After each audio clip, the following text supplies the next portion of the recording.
नमस्कार दोस्तों, स्वागत है आपका ज्योग्राफी लेक्चर सीरीज में। अपनी वर्ल्ड ज्योग्राफी और फिजिकल ज्योग्राफी जो चल रही है, आज उसका हम लेक्चर नंबर 4 देखेंगे। लेक्चर 4 जिसका टॉपिक है अक्षांश रेखाएं, देशांतर रेखाएं तथा अंतरराष्ट्रीय तिथि रेखा, यानी latitude, longitude and international date line. मेरा हिंदी और इंग्लिश हमेशा पैरेलल में चलेगा। तो अब तक हम 3 लेक्चर देख चुके हैं। सबसे पहले तो हमने इंट्रोडक्शन देखा था ज्योग्राफी के बारे में, ज्योग्राफी का मतलब समझा था। उसके बाद हम फर्स्ट लेक्चर में हमने शुरुआत की थी अपने यूनिवर्स से। सबसे पहले ब्रह्मांड बनाया। दूसरे लेक्चर में हम आ गए थे सोलर सिस्टम पर। सोलर सिस्टम यानी सौर सिस्टम यानी सौर परिवार बनाया था। उसके बाद हम लेक्चर नंबर 3 पर अपनी पृथ्वी को बनाया था और पृथ्वी की आंतरिक संरचना को समझा था। आज लेक्चर 4 में हम अक्षांश और देशांतर रेखाओं के बारे में समझेंगे कि अक्षांश रेखाएं क्या होती हैं, यानी लैटिट्यूड रेखाएं क्या होती हैं, देशांतर यानी लॉन्गिट्यूड रेखाएं क्या होती हैं, इनके क्या उपयोग हैं। ये हम शुरू करेंगे, एक कहानी से शुरू करेंगे। उसके बाद 2D और 3D पैरेलल में बनाएंगे, समानांतर में बनाएंगे, क्योंकि 2D एक्चुअली में पृथ्वी 3D है, लेकिन हम 2D में पढ़ते हैं तो हम दोनों ही चीजों में समांतर रेखाओं को बनाएंगे। 2D में भी बनाएंगे और 3D में भी बनाने की कोशिश करेंगे। मेरे पास ग्लोब है तो उसे और आसानी से समझ में आ जाएगा। लास्ट में अपना मैप तो है ही, वर्ल्ड मैप है, उसमें भी हम आपको मेन जो अक्षांश रेखाएं, देशांतर रेखाएं, उनको बनाएंगे। तो इस तरीके से हमारा लेक्चर डिजाइन रहेगा और लास्ट में सब कुछ रिवाइज कर लेंगे। तो शुरू करेंगे हम अक्षांश देशांतर रेखाओं के बारे में एक कहानी से। कहानी इस तरीके से है कि यहाँ पे कोई एक शहर है। शहर का नाम हम दे देते हैं द्वारका, नाम दे देते हैं। चलो ये अपना एक माइथोलॉजिकल कहानी बना देता हूँ आपको, एक अपनी हिंदू धर्म की माइथोलॉजिकल कहानी। ये शहर जो है उसका नाम है, ये जो शहर है इसका नाम मैं आपको दे देता हूँ या गांव दे देता हूँ। ये द्वारका नाम का एक गांव है।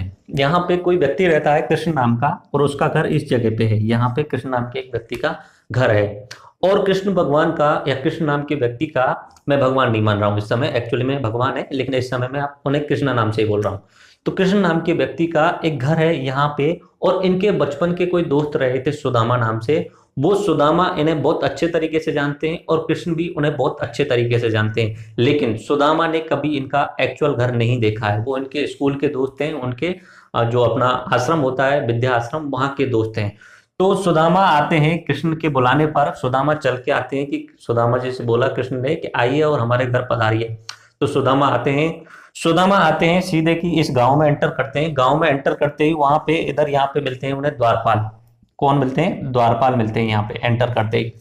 अब वो द्वारपाल से पूछते हैं कि हे भाई, मुझे बताओ कि ये कृष्ण भगवान का घर कहाँ पे है, कृष्ण जी का घर कहाँ पे है। अगर उस द्वारका नाम के शहर में या द्वारका नाम के गांव में कोई गलियों का सिस्टम नहीं बना हुआ है, चौराहों का कोई सिस्टम नहीं बना हुआ है, तो इस द्वारपाल को इन भगवान का घर बताने में बहुत बड़ी प्रॉब्लम होगी। वो ये बोलेंगे कि जाइए, बीच में आसपास कोई पेड़ होगा या कोई कुआं है उसके पास में वो घर है, या आगे जाइए और पूछ लेना, आगे जाने पर और पूछ लेना, इस तरीके से वो बोलते जाएंगे। लेकिन अब कृष्ण भगवान ने इस शहर में या गांव में एक बहुत अच्छा सिस्टम बनाया हुआ है। इस शहर और गांव को अलग अलग गलियों में और अलग अलग पंक्तियों में बांटा हुआ है। वो इस तरीके से देखिए कि इस गांव को यहाँ पहली पंक्ति बना दी कि ये पहली पंक्ति है, इसके बाद में ये दूसरी पंक्ति है, ये दूसरी गली हो गई, उसके बाद में ये तीसरी गली है, इसके बाद में ये चौथी, इसके बाद में पांचवी, छठवीं, सातवीं, इस तरीके से 3 4 5 6 7 और 8, कुल मिला के 8 गलियां हो गई। 1 2 3 4 5 6 7 8। इस शहर को या इस गांव को कुछ भी मान सकते हो, गांव मान सकते हो या शहर मान सकते हो, कृष्ण भगवान ने 8 गलियों में बांट दिया। अब ये इस तरीके से बांटा है उन्होंने पूरब से पश्चिम को। लेकिन अभी जैसे वहां द्वारपाल के पास सुदामा जी आए, तो सुदामा जी अगर द्वारपाल से पूछेंगे कि भाई साहब मुझे बताइए कृष्ण जी का घर कहाँ पे है, तो द्वारपाल के लिए अब और आसानी हो गई। पहले की तुलना में, पहले तो बोलते वो पूरे बीच में है, अब उसकी तुलना में वो सीधा बोलेंगे भाई साहब सुदामा जी आप जाइए, पहली गली छोड़िए, दूसरी गली छोड़िए और तीसरी गली में एंटर कर जाइए, आपको कृष्ण जी का घर मिल जाएगा। लेकिन तीसरी गली तो यहाँ से लेके यहाँ तक है, यहाँ से लेके यहाँ तक है। अब सुदामा को पूरी तीसरी गली ढूंढनी पड़ेगी। उसके एक्स्ट्रा एक अलग और सिस्टम बनाते हैं। वो ये सिस्टम होता है कि ऊपर से नीचे भी अलग अलग गलियों में बांट देते हैं। वो ये सिस्टम होता है कि ऊपर से नीचे भी अलग अलग गलियों में बांट देते हैं इस तरीके से कि ये गली ऊपर से नीचे पहली बना दी, ये गली दूसरी बना दी, ये तीसरी, ये चौथी, ये पांचवी, ये छठवीं, ये सातवीं, 1 2 3 4 5 6 7 और 8। तो इस तरीके से एक गली 2 3 4 5 6 7 8 ऊपर से नीचे भी बना दी। अब सुदामा जी अगर आते हैं द्वारपाल से पूछते हैं, तो द्वारपाल क्या बोलेगा सुदामा जी से कि भाई साहब आप इस साइड में जाइए पहले तो, यानी अपने दक्षिण में जाइए, दक्षिण में जो तीसरी गली है, पहली गली छोड़ो, दूसरी गली छोड़ो, तीसरी गली में जाना, और तीसरी गली में छठवां जो मकान है उसमें सीधे चल जाना। छठवां कैसे, 1 2 3 4 5 6, और छठवां जो मकान मिलेगा वो किसका मिलेगा, कृष्ण जी का मिलेगा। तो अब आसानी हो गई ना उस जगह को पता करने में, हो गई ना आसानी। पहले तो पता नहीं चल रहा था कि कृष्ण भगवान का, कृष्ण जी का घर कहाँ पे है, लेकिन अब इतनी आसानी हो गई, बस द्वारपाल से पूछना है कि कहाँ पे है। एक तो यह बोलेगा कि तीसरी गली छठवां घर, ये नॉर्मल लोकेशन। दूसरा वो ये भी बोल सकता है कि भाई साहब आप जाओ, जो लाइन नंबर 2 और 3 लिखी है उस वाली बीच वाली गली में चले जाना, और इधर की साइड में लाइन नंबर 5 और 6 लिखा होगा उस घर में एंटर कर जाना। वो किसका मिलेगा आपको, कृष्ण जी का। बस यही सिस्टम सेम टू सेम अपने पृथ्वी पर लगता है। हम पहले 2D में बात करते हैं, फिर बाकी बाद में 3D में बात करेंगे। एक बार दोबारा से देख लीजिए, अगर यहाँ पे ये सिस्टम नहीं बनाया हुआ था, ये जाल नहीं बना होता, ग्रिड नहीं बना होता गलियों का इस तरीके से पूर्व पश्चिम और उत्तर दक्षिण वाला, तो द्वारपाल को कृष्ण सुदामा जी के लिए वो एड्रेस बताना कठिन हो जाता कि वो कहाँ पे रहते हैं। ठीक है, अब मैं इसे कन्वर्ट कर देता हूं, यहां से हटा के कृष्ण द्वारपाल इन सब से हटा के कहानी को कन्वर्ट कर देता हूं अपने वर्ल्ड पे। ये अपने वर्ल्ड पे ले जाता हूं, मैं अपने विश्व पे ले जाता हूं। हम 2D में बात करेंगे पहले, उसके बाद में 3D में बात करेंगे। मैंने बताया था कि 2D में अपना विश्व मैंने इस तरीके से बनाया हुआ है। आपने 2D वाला जो अपना पहला इंट्रोडक्शन वाला लेक्चर है वो नहीं देखा है तो वो जरूर देख लेना, उसमें मैंने 2D से 3D में कन्वर्ट करना बताया हुआ है आपको कि 2D अपना वर्ल्ड जो है वो 3D है, लेकिन उसे 2D में कैसे बनाना है ये सब कुछ मैंने बताया हुआ है। तो हमारे ये मान लिया कि हमारा ये क्या है, विश्व है, अपनी ये पूरी पृथ्वी है। ठीक है, 7 महाद्वीप और 5 महासागर सब इसके अंदर समाहित है। अब इसमें लोकेशंस को बताना है कि वो लोकेशंस कहाँ पे हैं। तो लोकेशन बताने के लिए आज से करीब 150 साल पहले जो भूगोल के वैज्ञानिक थे उन्होंने इस पृथ्वी में अलग अलग रेखाएं बना दी, काल्पनिक रेखाएं। एक्चुअली में कोई रेखा नहीं है। एक्चुअली में ऐसा नहीं है कि यहाँ से रेखा खींची गई हो या लाइन डाली गई हो या कोई तरीके का रंग पोता गया हो, ऐसा कुछ नहीं है। सिर्फ और सिर्फ काल्पनिक रेखाएं बनाई गई हैं कि इन देशों के बीच में होकर के ये रेखा जाएगी। इस तरीके से वहां से शुरू किया उन्होंने कि पहले तो हम इस पृथ्वी को 2 भागों में बांट देते हैं, पृथ्वी को 2 बराबर बराबर भागों में बांट देते हैं, भू को मध्य में से बांट देते हैं। तो उस रेखा का क्या नाम हो जाएगा, भूमध्य रेखा। क्या नाम हो जाएगा, भूमध्य रेखा। भूमध्य रेखा। इस रेखा का दूसरा नाम दे दिया 0 डिग्री अक्षांश रेखा। अक्षांश का मतलब मैं थोड़ी देर बाद में समझाऊंगा, अभी 2D चल रहा है, 3D में बहुत अच्छे तरीके से समझाऊंगा। बस आप एक ओवरव्यू लीजिए, समझने की कोशिश कीजिए मैं क्या समझाना चाह रहा हूं। तो इस रेखा का नाम दे दिया 0 डिग्री अक्षांश रेखा। अब इससे पता चल गया कि ये ऊपर की साइड वाला विश्व, ये नीचे की साइड वाला। पृथ्वी अगर गोला है, उस गोले को 2 भागों में बांट दें, आधा आधा बांट दें, आधा यानी अर्ध कर दें, तो ऊपर वाला गोल अर्ध गोलार्ध, नीचे वाला भी गोल अर्ध गोलार्ध। ऊपर वाले गोलार्ध को क्या नाम दे देंगे, उत्तरी दिशा है तो उत्तरी गोलार्ध, नीचे वाले को क्या नाम दे देंगे, दक्षिणी गोलार्ध। अगर कोई व्यक्ति यहाँ रहता है इस जगह पे और उससे पूछा जाए भाई साहब आप कहाँ रहते हो, तो वो सीधा सीधा जवाब इतना तो दे सकता है कि हाँ भाई साहब मैं दक्षिणी गोलार्ध में रहता हूँ। वो ये तो नहीं बोलेगा कि मैं उत्तरी गोलार्ध में रहता हूँ। अगर ये भूमध्य रेखा नहीं बनाई होती तो वो बस इतना बोलता है भाई साहब मैं इस पूरी गोला में रहता हूँ। अब उसे पता है कि नीचे वाले गोलार्ध में रहता हूँ। 0 डिग्री बनाया, उसके बाद में इस तरीके से ऊपर की साइड में 1 2 3 4 करते हुए कुल मिला के यहाँ तक ये वाली जो रेखा है यहाँ तक 90 डिग्री अक्षांश बनाए गए। कितने, 90 डिग्री अक्षांश रेखा बनाई गई। ये समझ में आया। तो ये ऊपर की साइड में जितनी जा रही है उन्हें बोलेंगे उत्तरी अक्षांश रेखाएं। कितनी है, 0 से लेके 1 से लेके 90 तक, 1 से लेके 90 तक कुल 90 अक्षांश रेखाएं। ऐसे ही नीचे की साइड में बनाई गई कि 1 डिग्री 2 डिग्री 3 डिग्री 4 डिग्री, और करते करते नीचे वाली जो रेखा है उसका नंबर दे दिया 90 डिग्री दक्षिणी अक्षांश रेखा। ये समझ में आ गया। जैसे कि मैंने उस द्वारका नाम के गांव में या शहर में बताया था कि हमने गलियों को इस तरीके से तो बांट दिया। अगर आप पूछा जाए कि भारत कहाँ पे है तो इस तरीके से आप ऊपर से नीचे वाली लोकेशन तो बता दोगे, लेकिन इधर से इधर वाली तो लोकेशन पता नहीं है। तो इसके लिए फिर से हमने दोबारा दूसरा डिवाइड किया, उसे बोला जाता है कि देशांतर रेखाएं, देशों में अंतर दिखाने के लिए। ये देशांतर रेखा एक्चुअली पृथ्वी के बीच में से नहीं होती है। पृथ्वी ऊपर से नीचे कहीं भी डालोगे वही बीचों बीच हो जाता है। पूरी जितनी भी देशांतर रेखाएं वो किसी भी जगह से काट दो, पृथ्वी को 2 बराबर भागों में बांट देती हैं। 3D में आके दिखाऊंगा आपको, ठीक है। तो वैज्ञानिकों ने ग्रीनविच रेखा बनाने के लिए इंग्लैंड के ग्रीनविच नामक शहर को यूज किया, क्योंकि उस समय आज से 150 साल पहले पूरे विश्व में सबसे ज्यादा राज था ग्रेट ब्रिटेन वालों का, इंग्लैंड वालों का। मैं आपको बता चुका हूं इंग्लैंड, ग्रेट ब्रिटेन, ब्रिटेन और यूनाइटेड किंगडम में क्या अंतर होता है। तो उस समय 150 साल पहले जो राज था वो इंग्लैंड वालों का, सबसे ज्यादा व्यापार वो करते थे। तो उन्होंने अपनी मनमर्जी चलाई और इंग्लैंड को इस पूरी पृथ्वी का बीच मान लिया इस तरीके से। तो यहां से एक रेखा बोल दी जिसे बोलेंगे 0 डिग्री देशांतर रेखा। क्या बोलेंगे, 0 डिग्री देशांतर रेखा। ये गुजर रही है इंग्लैंड नाम के ग्रीनविच नामक साइड से, नीचे की अफ्रीका की साइड में ऐसे चलती है। इसकी फिर इधर की साइड में कौन सी दिशा हुई, पूर्वी, और इधर की साइड में कौन सी दिशा हुई, पश्चिमी। आया समझ में। अब यहां से लेके इस तरीके से 1 2 3 4 5 इस तरीके से करते करते 180 डिग्री रेखाएं खींची गई, 180 पूर्वी देशांतर रेखाएं खींची गई। कितनी, 180 पूर्वी देशांतर रेखाएं। ऐसे ही इधर की साइड में चलते गए 1 2 3 4 5 इस तरीके से। ये वाली जो रेखा आएगी इसका नंबर दिया 179, कौन सी, पश्चिमी देशांतर रेखाएं। आप बोल रहे होंगे सर आप 179 इधर है 189 इधर, ऐसे क्यों, इधर भी 180 होनी चाहिए थी। देखिए अभी पृथ्वी जो है वो अपनी गोल है, मैं अभी एक बार जल्दी से बता देता हूँ, बाद में और एक्सप्लेन करके बताऊंगा। जो यहाँ पे ये 180 वाली जो रेखा है, ये वाली इधर वाली, ये यहाँ से शुरू की है हमने, इधर की साइड में चलते चलते 180 तक आ गए हैं, यहाँ तक आ गए हैं 180 तक, और इसका नाम दे दिया पूर्वी देशांतर। अब हम इधर से शुरू कर रहे हैं, इंग्लैंड मेरे पास में इधर की साइड में। अब यहाँ से शुरू करते करते हम 179 तक आते हैं, उससे अगली रेखा 180 वाली आ जाती है जो कि पूर्वी देशांतर की है। तो 179 से इधर की साइड में 180, 179 से इधर की साइड में 180, तो 180 को हमने पूर्वी देशांतर माना हुआ है, ठीक है, और उसे ही अंतरराष्ट्रीय तिथि रेखा कहा जाता है। तो मेरे हिसाब से आपको समझ में आया होगा कि किस तरीके से हमें पूरे विश्व को बांटना है अक्षांश और देशांतर में। अक्षांश यानी इंग्लिश में बोलते हैं लैटिट्यूड, लैटिट्यूड यानी लेटी हुई रेखाएं, पूरब से पश्चिम की तरफ जाने वाली रेखाएं, पूरब से पश्चिम की तरफ जाने वाली रेखाएं, पूरब से पश्चिम की तरफ जाने वाली रेखाएं। और देशांतर, देशों में अंतर दिखाने के लिए जो होती है वो लॉन्गिट्यूड होती है, ऊपर से नीचे तक की रेखाएं। ये तो एक्चुअली में 2D है, और मैंने जो आपको ये पढ़ाया हुआ है 2D में थोड़ा सा अलग दिखता है, लेकिन ओरिजिनली बात करते हैं 3D में, ये कि अक्षांश रेखाएं और देशांतर रेखाएं कैसे बनाई जाती हैं, और फिर हम 2D और 3D दोनों एक साथ में बनाएंगे। देखिए आपको पता है पृथ्वी जो है वो गोल है, गोल गेंद के जैसी है या फुटबॉल के जैसी है, इस तरीके से।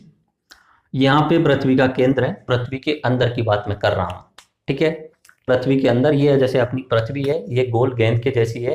अब इसमें यहाँ से मैं एक तार डालता हूँ अंदर की साइड में और नीचे से निकाल लेता हूँ, तो इसे बोलते हैं एक्सिस, अक्ष बोलते हैं। और बीचों बीच में एक कोई जगह केंद्र होगा, केंद्र सेंटर इनके बीचों बीच में होगा, उसे बोलते हैं सेंटर।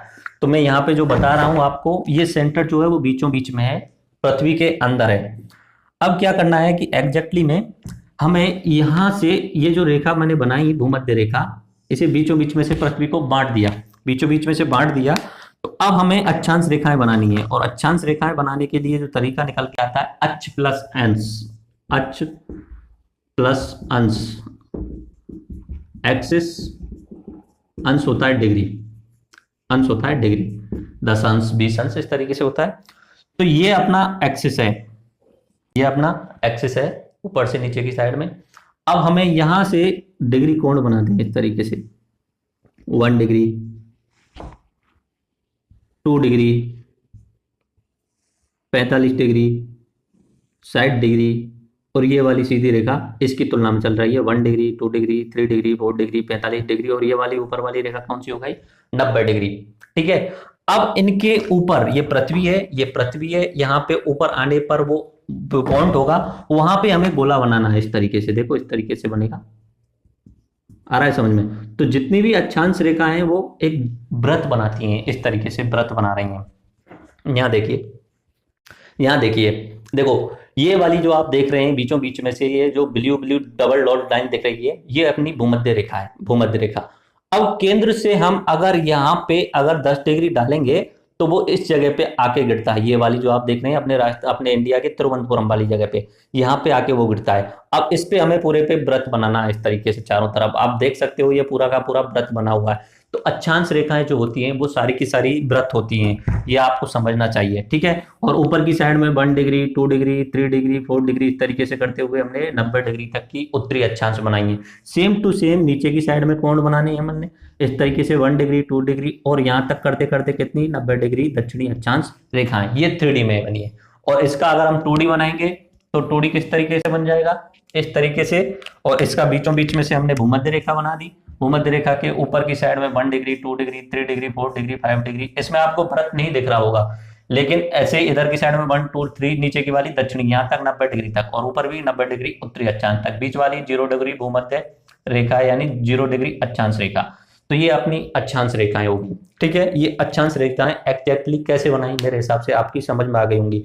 जो अंदर केंद्र है वहां से पृथ्वी की सतह पर 1 डिग्री का कोण बनाएंगे, तो जो कोण बनाया जा रहा है, जिस बिंदु पर पृथ्वी की सतह पर गिर रहा है, वहां पे हमें चारों ओर वृत्त बना देना है। अक्षांश रेखाएं वृत्त होती हैं। देखिए ये जो वृत्त हैं ऊपर की साइड में जाने पर छोटे होते जा रहे हैं। ये जैसे ये भूमध्य रेखा वाला वृत्त बड़ा है, उसके बाद में ये वाला कम हो गया, उसके बाद में ये वाला और कम हो गया, ये वाला और कम हो गया, ऊपर वाला तो बिल्कुल कम हो जाएगा, डॉट हो जाएगा। ये तो 90 डिग्री वाला तो बिल्कुल एक डॉट हो जाएगा, वृत्त जैसा रहेगा ही नहीं। तो इस तरीके से मेरे हिसाब से ये आपको अक्षांश रेखाएं समझ में आई। अब मैं 3D में देशांतर रेखाएं बताता हूं आपको। ये अपना पृथ्वी, मैंने अक्षांश को हटा दिया। अक्षांश को हटाने के बाद में जैसा कि मैंने बोला था, पृथ्वी को अगर हम इस तरीके से काटेंगे बीचों बीच में से, तब दो भागों में बढ़ती है, नीचे वाला दक्षिणी गोलार्ध, ऊपर वाला उत्तरी गोलार्ध। लेकिन पृथ्वी को मैं यहां से ऊपर से बात करता हूं, ऊपर से इस तरीके से काटूं तो भी दो भाग हो जाएंगे, इस तरीके से काटूं तो भी दो भाग हो जाएंगे, इस तरीके से काटूं तो भी दो भाग हो जाएंगे। तो एग्जैक्टली में ऊपर से नीचे देशांतर जो रेखा है उनका कोई बीच नहीं होता है। पृथ्वी का ऊपर से नीचे कोई बीच नहीं है। ये तो इस तरीके से अपना अक्षांश में बीच है, लेकिन ऊपर से नीचे बीच नहीं है। तो 150 साल पहले इंग्लैंड में आपको यहाँ पे मैप में दिखाता हूं, मैं आपको दिख जाएगा मेरे हिसाब से। ये ऊपर की साइड में देखिए, यहाँ पे इंग्लैंड में लंदन के पास में ग्रीनविच नामक शहर है। ऊपर से नीचे की साइड में इस तरीके से रेखा खींची गई थी और इस रेखा का नाम दिया गया था ग्रीनविच रेखा। क्या नाम दिया गया था? ग्रीनविच। ग्रीनविच रेखा क्यों बोला गया था? क्योंकि ग्रीनविच नामक शहर से वो रेखा गुजर रही है। ग्रीनविच कहाँ पे? इंग्लैंड में। इंग्लैंड किसका हिस्सा था? ग्रेट ब्रिटेन का। क्यों ग्रीनविच? क्यों? क्योंकि उस समय सबसे ज्यादा जो व्यापार करते थे वो इंग्लैंड वाले करते थे, और सबसे ज्यादा वैज्ञानिक आविष्कार जो करते थे वो इंग्लैंड वाले करते थे। तो ये किस तरीके से बनेगी? ये इस तरीके से बनेगी, 1 डिग्री, 2 डिग्री, 3 डिग्री। ये 3D की बात कर रहा हूं मैं, 3D। ये आपको दिख रहा होगा ना। ये मैं इसलिए तिरछा कर रहा हूं क्योंकि मैं कोशिश कर रहा हूं इसे ऊपर की साइड में बनाने की। ऊपर तो मैं बना नहीं सकता, पेन ऊपर तो चला नहीं सकता, इसलिए थोड़ा सा तिरछा कर दिया। इसका मतलब ये ऊपर की साइड में रेखा है, इस सतह पर नहीं है, ये ऊपर की साइड में। इस तरीके से देखिए, ये ऊपर से निकलते हुए आगे की साइड में आ रही है, फिर नीचे की साइड में आ रही है। ये आपको समझ में आ रहा होगा मेरे हिसाब से। इस तरीके से निकलती आ रही है। यहाँ पे ऊपर आपको एक प्रकार लगाना है, वो कोण वाला लगाना है आपको। वहां से आपको कोण बनाना है। 1 डिग्री का कोण बनाओगे, जैसे ही वो 0 डिग्री तो आपको फिक्स मान लिया। 0 डिग्री हमने कौन सा मान लिया अपना? 0 डिग्री हमने फिक्स मान लिया। 0 डिग्री अपना कौन सा मान लिया है? ये ग्रीनविच वाला। अब इससे इधर की साइड में 1 डिग्री, इधर की साइड में 2 डिग्री, 3 डिग्री, 4 डिग्री, इस तरीके से आपको कोण बनाते जाने हैं और ऊपर की साइड में रेखाएं बनाती जानी है। तो इस तरीके से हम आगे बढ़ते जाएंगे। और ये 3D वाला और ये वाली लास्ट वाली जो रेखा होगी, इसका नाम दे देंगे 180 डिग्री पूर्वी देशांतर। सेम टू सेम हम इस साइड में करेंगे, 1 डिग्री, 2 डिग्री, 3 डिग्री, और इस तरीके से 179 डिग्री पूर्वी देशांतर। ये हुआ अपना 3D। और अब इसे 2D में बनाएंगे तो किस तरीके से? बिल्कुल आसान। बीचों बीच में से अपनी ग्रीनविच रेखा 0 डिग्री देशांतर रेखा। उसके बाद में इधर की साइड में 1 2 3 करते हुए 180 डिग्री पूर्वी देशांतर। इधर की साइड में 1 2 3 करते हुए 179 पूर्वी देशांतर। अच्छा, अब संख्याओं गिनिए इनको। अक्षांश रेखाएं कितनी होती हैं, गिन के बताइए। अक्षांश रेखाएं कितनी होती हैं? पहले अक्षांश की बात करते हैं। एक तो बीचों बीच में हो गई 0 डिग्री भूमध्य रेखा। उसके बाद में 1 2 3 करते करते 90, 1 से लेकर 90 तक कुल हो जाएंगी 90। ठीक है। फिर उसके बाद में नीचे से बात करते हैं 1 2 3, यहाँ पे 90 तक कितनी हो गई? 90। और बीच वाली 0 को हम भूल ही गए, तो ये वाली एक रेखा है ना, एक वाली, तो ये बची 1। तो कुल कितनी अक्षांश रेखा है? 181 अक्षांश रेखा है। मेरे हिसाब से आपको समझ में आई होगी। अब दोबारा बात करते हैं देशांतर के बारे में। देशांतर रेखाएं, देशांतर रेखाएं देखिए, ये वाली 0 डिग्री देशांतर रेखाएं। इधर की साइड में 180 1 से लेकर शुरू होती हैं, इधर की साइड में 179 1 से शुरू होती हैं, और बीच वाली 1 यानी 0 डिग्री वाली। तो 180 पूर्वी, 179 पश्चिमी और 1 बीच वाली, कुल कितनी हो गई? 360 देशांतर रेखाएं। ठीक है। अब किसी भी जगह का लोकेशन बताना हो तो हम यूज करेंगे अक्षांश और देशांतर दोनों ही रेखाओं। अब हम किसी भी स्थान की स्थिति ज्ञात कर सकते हैं अक्षांश और देशांतर रेखाओं के हिसाब से। आपके जो मोबाइल में जीपीएस होता है ना, वो इसमें यही सारी चीजें यूज करता है। अच्छा, डिग्री में, मिनट में ये भी देख लीजिए कि अगर 1 डिग्री जो होती है वो 60 मिनट के बराबर होती है, और 1 मिनट जो होती है वो 60 सेकंड के बराबर होती है। हम इसमें मिनट और डिग्री यूज करते हैं, नॉर्मली सेकंड भी यूज की जाती है। तो याद रखना, अक्षांश जो रेखाएं नीचे से 0 डिग्री से लेके ऊपर की साइड में 90 डिग्री उत्तरी अक्षांश तक जाती है, नीचे की साइड में 90 डिग्री दक्षिणी अक्षांश तक जाती है। बीच वाली जो रेखा इस तरीके से मैंने बताई है, इस तरीके वाली, ये जो होती है 0 डिग्री देशांतर रेखा, और इधर की साइड में 180 रेखा, और इधर की साइड में 179 रेखा। अब हम इंडिया की लोकेशन ज्ञात करने की कोशिश करते हैं। मैं यहाँ पे मैप लगाता हूँ और मैप से हम बात करते हैं। तो इधर देख लीजिए, हम अक्षांश देशांतर रेखाओं वाला अपना टॉपिक है। अक्षांश को लैटिट्यूड बोलते हैं, देशांतर को लॉन्गिट्यूड बोलते हैं। नाम याद रह जाएंगे। अक्षांश यानी लेटी हुई, लेटिट्यूड, इस तरीके से लेटी हुई जो हुई लेटिट्यूड, ऊपर से नीचे लंबी है लॉन्गिट्यूड, इस तरीके से आप याद कर सकते हो। उसके बाद में अक्षांश देशांतर रेखा यहाँ आएगी। यहाँ पे आप देख सकते हो ये वाली अपनी भूमध्य रेखा है। इनमें से कुछ अक्षांश जो रेखा है उनका नाम याद रखना जरूरी होता है। जैसे कि मैंने बताया था, अपनी पृथ्वी जो है वो 23.5 डिग्री झुकी हुई है, तो इसलिए 23.5 डिग्री वाली दोनों रेखाएं वो इंपॉर्टेंट हो जाती हैं। ऊपर की 23.5 डिग्री उत्तरी अक्षांश, नीचे वाली 23.5 डिग्री दक्षिणी अक्षांश, तो इसे बोला जाता है कर्क रेखा, इसे बोला जाता है मकर रेखा, और बीच वाली का नाम तो मैं बता ही चुका हूं, भूमध्य रेखा। ठीक है।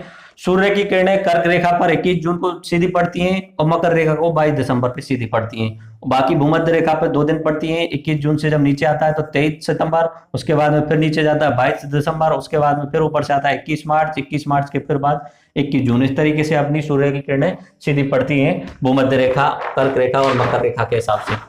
एक चीज याद रखना, जहां पे सूर्य की किरणें सीधी पड़ती है वहां पे टेम्परेचर ज्यादा होता है। टेम्परेचर ज्यादा होता है तो वहां पे गर्मी ज्यादा पड़ती है। अगर वहां पे आसपास में समुद्र है तो वहां पे बादल भी ज्यादा बनेंगे। बादल बनेंगे तो वहां पे जो अपनी ह्यूमिडिटी होती है, आर्द्रता होती है, वो बहुत ज्यादा होती है, चिपचिपाहट ज्यादा होती है। तो भूमध्य रेखा के आसपास में गर्मी ज्यादा होने के कारण और आर्द्रता ज्यादा होने के कारण जितने भी लोग मिलेंगे उनका रंग नॉर्मली ब्लैक मिलेगा। ब्लैक, एक तो हो गई गर्मी, दूसरा ह्यूमिडिटी, चिपचिपाहटपन, जिसके कारण रंग जो हो जाता है ब्लैक हो जाता है। यानी अफ्रीका के कुछ देश हैं, अपने वेस्ट इंडीज साइड के आसपास के कुछ देश हैं, अपना श्रीलंका जो है थोड़ा सा नीचे पड़ता है तो रंग उनका ब्लैक हो जाता है। इस तरीके से अपनी भूमध्य रेखा के आसपास जितने भी देश हैं वहां पे रंग जो मिलेगा ब्लैक मिलेगा। आप 3D वाला हम देख चुके हैं, अब 2D वाला हम देखते हैं। 2D वाला यहाँ पे मैंने मैप बनाया हुआ है वर्ल्ड का, आप देख रहे होंगे, सातों महाद्वीप दिख रहे होंगे आपको। तो यहाँ पे मैंने बताया था कि बीचों बीच में से अगर काट देते हैं पृथ्वी को तो उसे बोलते हैं 0 डिग्री अक्षांश, या दूसरा नाम बीचों बीच में से काटने के कारण, भू को मध्य में से काटने के कारण भूमध्य रेखा।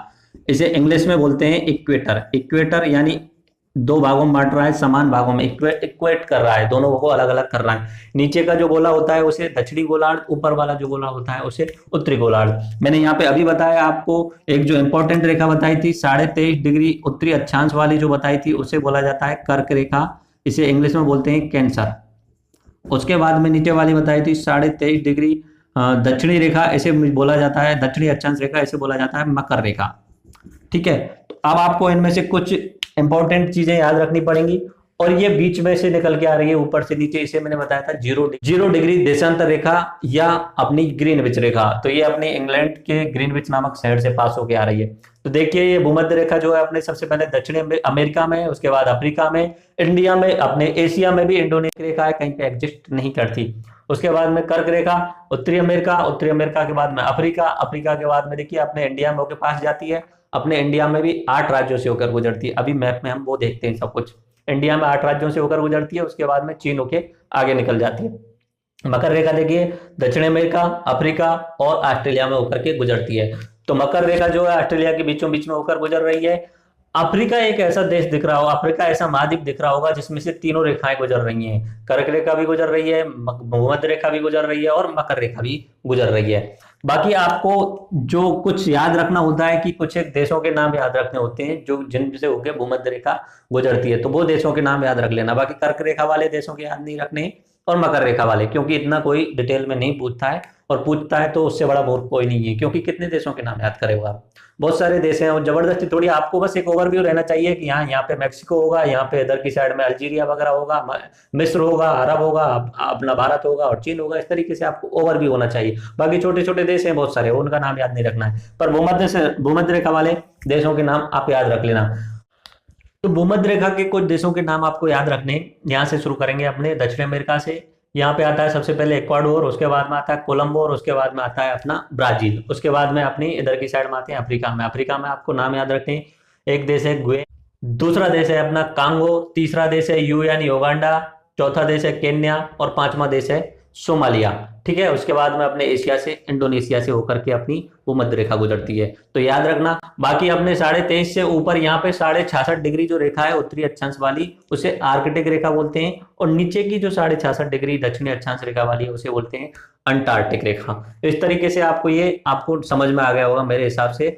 2D में और 3D में हम बात कर रहे थे इंडिया की लोकेशन की। देखो अब इंडिया की लोकेशन अगर आपको पता करना है तो या तो आप ये नीचे वाला बिंदु ज्ञात कर लीजिए, नीचे नीचे वाला बिंदु, एक ऊपर वाला ऊपर ऊपर वाला बिंदु ज्ञात कर लीजिए, एक इधर की साइड में यानी पश्चिमी पश्चिमी बिंदु ज्ञात कर लीजिए, और एक पूर्वी।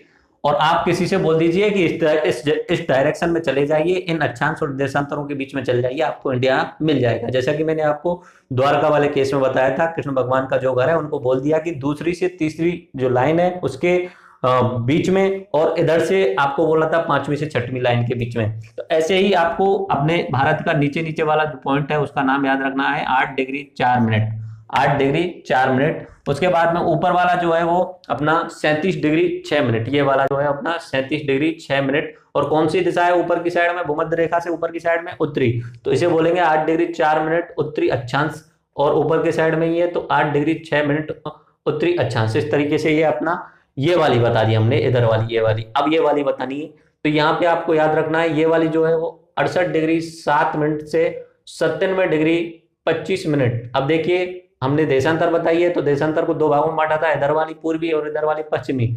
तो ये 68 डिग्री 7 मिनट पूर्वी देशांतर से लेके 97 डिग्री 25 देशांतर, ये अपनी भारत की स्थिति हो गई। और मैं आपको राजस्थान की लोकेशन बता चुका हूं, राजस्थान जी के बारे में आपको याद हो गई होगी, आप उसे कमेंट बॉक्स में लिखिए। बिल्कुल सेम टू सेम पूरी 2 लाइनों में बतानी है। पहली में आपको बतानी है कि एक्स अक्षांश से लेके एक्स डैश अक्षांश तक, दूसरी बतानी है कि बाई देशांतर से लेके और बाई डैश देशांतर तक। पूरी 2 लाइनों में स्थिति पता चलती है। जब तक आप अक्षांश, सिर्फ अक्षांश बताने से स्थिति पता नहीं चल रही है। अगर अक्षांश ये वाला बता दिया कि 8 डिग्री 4 से इतना, तो ये पूरी रेखा हो गई ना, तो इसमें तो कहीं पे भी हो सकता है, लेकिन आपको देशांतर भी बताना पड़ेगा। तो अक्षांश और देशांतर दोनों ही बताने पड़ेंगे, तब जाके आप किसी भी स्थान की स्थिति ज्ञात कर सकते हो। तो आपको मैंने इंडिया का बता दिया है, आप राजस्थान का कमेंट बॉक्स में लिखिए, आपको राजस्थान का भी मैं आपको बता चुका हूं। अब चलते हैं कि समय कैसे ज्ञात किया जाता है। एक पॉइंट याद रखना, स्थिति ज्ञात करने के लिए अक्षांश और देशांतर दोनों ही रेखाओं का उपयोग किया जाता है, और समय ज्ञात करने के लिए, समय ज्ञात करने के लिए सिर्फ और सिर्फ देशांतर रेखाओं का उपयोग किया जाता है। एक्चुअली में समय कैसे ज्ञात करना गुरुजी, समय तो अपना लोकल समय रहेगा वही है। नहीं, ऐसा है एक्चुअली पुराने समय पे तो ये था कि हम जानते ही नहीं थे कि दूसरे देशों में अब अंधेरा हो रहा होगा, जाला हो रहा होगा, लेकिन जैसे जैसे जानने लगे तो पूरे विश्व में एक ऐसा समय बनाने की सोची गई कि सभी को पता चल जाए, व्यापार करने में आसानी हो जाए, कि जिस समय यहाँ पे 10 बज रहे हैं तो अमेरिका में कितने बज रहे होंगे ये हमें पता चल जाए। ठीक है, यानी अमेरिका में सुबह के 7 बजे से लेके शाम के 7 बजे तक उजाला रहना चाहिए। ऐसे ही अपने इंडिया में भी सुबह के 7 से लेके शाम के 7 बजे तक का उजाला रहना चाहिए। वर्ल्ड का, पूरे विश्व का एक मानक समय बताना था। तो मैंने आपको ये जो बताई थी देशांतर रेखाएं, इधर की साइड में बताई थी पूर्वी देशांतर, इधर की साइड में बताई थी पश्चिमी देशांतर। ये बताई थी 180, ये बताई थी 179 और बीच वाली 1। तो कुल मैंने कितनी बताई थी, 360 जो अपनी देशांतर रेखाएं बताई थी। पूरी पृथ्वी अपने धुरी पर घूमने में कितना समय लेती है, 24 घंटे। अगर हम 24 घंटे को 360 रेखाओं में बांट रहे हैं, इस तरीके से देख लीजिए, हमने पूरी पृथ्वी को 360 रेखाओं में बांट दिया, और पूरी पृथ्वी को घूमने में कितना समय लगता है, 24 घंटे। तो देखिए यहाँ से इधर की साइड में घूमने में 24 घंटे ही लगता है ना। और ये दिशा जो याद रखना कि ये पृथ्वी जो अपनी पश्चिम से पूर्व की तरफ घूमती है इस तरीके से। तो अब इसे हम समय निकाल लेते हैं, 360, 24 घंटे हैं टोटल। 24 घंटे को हम 360 रेखाओं में बांटेंगे, तो 24 घंटे को हम मिनट में कन्वर्ट कर देते हैं, तो हमें निकल के आ जाएगी 1 डिग्री देशांतर में कितना समय चेंज होगा। इस तरीके से निकल के आ जाएगा, मतलब 360 डिग्री में कितना समय चेंज हो रहा है, 24 घंटे। 1 डिग्री में कितना होगा, 24/60। अब 24 घंटे को मिनट में चेंज करना है तो बड़ा 60 का कर दो, इस तरीके से 4 मिनट। अब आया समझ में। अगर इधर की साइड में आगे बढ़ेंगे 1 डिग्री तो 4 मिनट बढ़ जाएंगी, इधर की साइड में 1 डिग्री इधर की साइड में जाएंगे तो 4 मिनट घट जाएंगी। तो इधर की साइड में जो होगा समय पॉजिटिव होता जाएगा, और इधर की साइड में अपना समय नेगेटिव हो जाएगा। 1 डिग्री जाने पर कितने मिनट का समय अंतर आ रहा है, 4 मिनट का। अब मैं बोल दूं 15 डिग्री जाने पर कितना हो जाएगा, 4 गुणा 15 यानी 60 मिनट, और 60 मिनट को कितना बोल सकते हैं, 1 घंटा। आगे समझ में। अगर 15 डिग्री इधर जाएंगे तो 1 घंटा पॉजिटिव में, इधर जाएंगे तो 1 घंटा नेगेटिव में। अब इससे किसी भी देश का एक मानक समय आप निकाल सकते हो। ऐसे ही जैसे कि अपने भारत के बीचों बीच में से यहाँ पे एक रेखा निकाली गई है, जिसे बोलेंगे भारत की मानक समय रेखा। और ये जो रेखा है ना, वो है 82.5 डिग्री पूर्वी देशांतर रेखा, पूर्वी देशांतर रेखा। इसका मतलब ये हुआ कि जब इंग्लैंड में रात के 12 बज रहे होंगे तब भारत में कितना समय होगा, ये आप आसानी से निकाल सकते हो, क्योंकि मैंने बताया हुआ है कि इधर की साइड में जाने पे समय पॉजिटिव हो रहा है। यहाँ पे समय अगर 0 है रात का, तो मैंने बताया था 15 डिग्री जाने पर 1 घंटा बढ़ गया, 30 डिग्री जाने पर 2 घंटा बढ़ गया, 45 डिग्री जाने पर 3 घंटा बढ़ गया, 60 डिग्री जाने पर अपना 4 घंटा बढ़ गया, और 75 डिग्री जाने पर अपना 5 घंटा बढ़ गया। अब 15 का आधा होता है 7.5, 75 में 7.5 जोड़ेंगे तो आता है 82.5। तो यहाँ पे 5 में 30 मिनट और जोड़ दो, यानी 5.5 घंटे का यहाँ से और यहाँ तक अपना जो टाइम है प्लस में 5.5 है। याद रखना, इधर की साइड में जाने पर समय बढ़ेगा, इधर की साइड में जाने पर समय घटेगा। तो इस तरीके से आप किसी भी जगह पे टाइम निकाल सकते हो। अगर मैं बोल दूं कि इधर की साइड में अमेरिका के बीचों बीच में से एक रेखा जा रही है 90 डिग्री पश्चिमी देशांतर, इधर की साइड में पश्चिमी दिशा है ना, तो 90 डिग्री पश्चिमी देशांतर। तो आप समय बताइए, अगर इंग्लैंड में रात के 12 बज रहे हैं या रात के 0 बज रहे हैं तो उस समय अमेरिका में कितने बज रहे होंगे। कंपेरिजन करके देखेंगे, 15 चौका 60, 15 पर 75, 15 छिंगी 90, यानी इधर की साइड में नेगेटिव में 6 घंटे आपको घटाने। यहाँ पे रात के 12 बज रहे हैं तो यहाँ पे शाम के 6 बज रहे होंगे। आया समझ में, शाम के 6 यानी 6 PM। तो देखिए, जिस समय इंग्लैंड में 0 बज रहा था, रात के 12 बज रहे हैं, उस समय अपने भारत में प्लस में 5:30 यानी 5:30 AM, सुबह के 5:30 बज रहे हैं। और उसी समय इंग्लैंड में कितना बज रहा है, शाम के 6। तो अगर आप जिस समय वीडियो देख रहे हो उस समय से आप अनुमान लगा सकते हो कितना घंटे का अंतर आ रहा है, 6 और 5:30 यानी 11.5 घंटे का अंतर आ रहा है। अमेरिका वाले जो है हमसे 11.5 घंटे जो है वो पीछे चल रहे होंगे। आया समझ में, मेरे हिसाब से आपको ये समझ में आ गया है टाइम कैसे निकाला जाता है। तो ये मैंने आपको अक्षांश और देशांतर रेखाएं बहुत अच्छे तरीके से समझा दी हैं।